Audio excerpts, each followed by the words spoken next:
ದೀಪಾವಳಿಯ ಶುಭಾಶಯಗಳನ್ನು ಸಮಸ್ತ ದಕ್ಷಿಣ ಕನ್ನಡ ಜಿಲ್ಲೆ ಎಲ್ಲ ಬಂಧುಗಳಿಗೂ ಸಲ್ಲಿಸ್ತಾ ಈ ಬಾರಿಯ ದೀಪಾವಳಿ ನಮಗೆಲ್ಲರಿಗೂ ಅತ್ಯಂತ ವಿಶೇಷವಾದಂಥ ದೀಪಾವಳಿ. ನಮ್ಮೆಲ್ಲರ ಹೆಮ್ಮೆಯ ಪ್ರಧಾನಮಂತ್ರಿ ನರೇಂದ್ರ ಮೋದಿಯವರು ಈ ಬಾರಿ GSTಯ ದರ ಇಳಿಕೆಯನ್ನು ಮಾಡಿ 2 ದರಗಳನ್ನು ನಿಗದಿಗೊಳಿಸಿ ಸಮಸ್ತ ಜನರಿಗೆ, ವಿಶೇಷವಾಗಿ ಬಡ ಜನರಿಗೆ, ಮಧ್ಯಮ ಜನರಿಗೆ, ಗೃಹಿಣಿಯರಿಗೆ, ಉದ್ಯಮಿಗಳಿಗೆ, ಸಣ್ಣ ಉದ್ದಿಮೆದಾರರಿಗೆ ಮತ್ತು ಮ್ಯಾನುಫ್ಯಾಕ್ಚರರ್ಸ್ಗೆ, ಉತ್ಪಾದಕರಿಗೆ ದೊಡ್ಡ ರೀತಿಯ ಕೊಡುಗೆಯನ್ನು GSTಯ ಈ ಇಳಿಕೆಯಿಂದ ಮಾಡಿದ್ದಾರೆ. ಹಾಗಾಗಿ ನಾವು ಈ ದೀಪಾವಳಿಯ ಉತ್ಸವವನ್ನು GST ಬಚತ್ ಉತ್ಸವದ ಜೊತೆಗೆ ನಾವು ಆಚರಿಸ್ತಾ ಇದ್ದೇವೆ. ದಕ್ಷಿಣ ಕನ್ನಡ ಜಿಲ್ಲೆಯ ಎಲ್ಲ ಬಂಧುಗಳ ಪರವಾಗಿ ನಾನು ವಿಶೇಷವಾಗಿ ನಮ್ಮ ಪ್ರಧಾನಮಂತ್ರಿ ನರೇಂದ್ರ ಮೋದಿ ಅವರಿಗೆ ಧನ್ಯವಾದಗಳನ್ನು, ಅಭಿನಂದನೆಗಳನ್ನು GST ಇಳಿಕೆಯ ನಿರ್ಧಾರಕ್ಕಾಗಿ ಸಲ್ಲಿಸಲಿಕ್ಕೆ ಬಯಸ್ತಾ ಇದ್ದೇನೆ.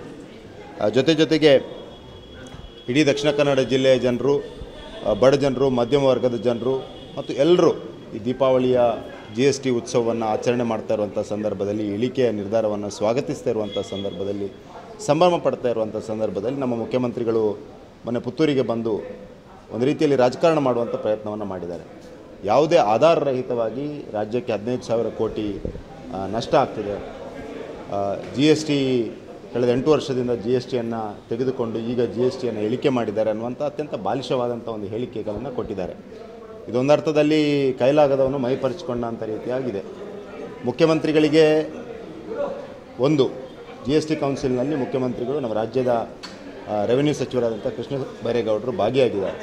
ಹಾಗಾಗಿ ಒಟ್ಟಿಗೆ ಯುನಾನಿಮಸ್ ಆಗಿ ತೆಗೆದುಕೊಂಡಿರುವಂಥ ನಿರ್ಧಾರ ಇಡೀ ದೇಶದ ಉತ್ಪಾದನಾ ಶಕ್ತಿಗೆ, ಬಡ ಜನರ ಸ್ಪೆಂಡಿಂಗ್ ಪವರ್, ಪರ್ಚೇಸಿಂಗ್ ಪವರ್ ಏನಿದೆಯಾ ಅದೆಲ್ಲ ಇನ್ಕ್ರೀಸ್ ಆಗಲಿಕ್ಕೆ, ಡಿಮಾಂಡ್ ವೃದ್ಧಿ ಆಗಲಿಕ್ಕೆ, ದೇಶದ ಆರ್ಥಿಕತೆ ವೃದ್ಧಿ ಆಗಲಿಕ್ಕೆ GST ಇಳಿಕೆಯ ಒಂದು ನಿರ್ಧಾರವನ್ನು ತೆಗೆದುಕೊಂಡಿರುವಂಥ ಸಂದರ್ಭದಲ್ಲಿ ಮುಖ್ಯಮಂತ್ರಿಗಳು ತನ್ನ ಆಡಳಿತ ವೈಫಲ್ಯವನ್ನು ಮರೆಮಾಚಲಿಕ್ಕೆ, ಇಡೀ ರಾಜ್ಯದಲ್ಲಿ ಇವತ್ತು ಅನುದಾನಗಳಿಲ್ಲ, ರಸ್ತೆಗಳ ಅಭಿವೃದ್ಧಿ ಆಗ್ತಾಯಿಲ್ಲ, ಯಾವುದೇ ಒಂದು ಸಣ್ಣ ಅನುದಾನಗಳನ್ನು ಕೊಡದೆ ಇಡೀ ರಾಜ್ಯದ ಆರ್ಥಿಕತೆ ಹಳ್ಳ ಹಿಡಿದಿರುವಂಥ ಸಂದರ್ಭದಲ್ಲಿ ಈ ರೀತಿಯಾದಂಥ ಒಂದು ಬಾಲಿಶವಾದ ಹೇಳಿಕೆಗಳನ್ನು, ದಿಕ್ಕು ತಪ್ಪಿಸುವಂಥ ಹೇಳಿಕೆಗಳನ್ನು ಕೊಟ್ಟರೆ ಕರ್ನಾಟಕದ ಜನತೆ ಇವರನ್ನು ಕ್ಷಮಿಸೋದಿಲ್ಲ ಅನ್ನುವಂಥ ಮಾತನ್ನು ಕೂಡ ಈ ಸಂದರ್ಭದಲ್ಲಿ ಹೇಳ್ತಾ ಇದ್ದೇನೆ.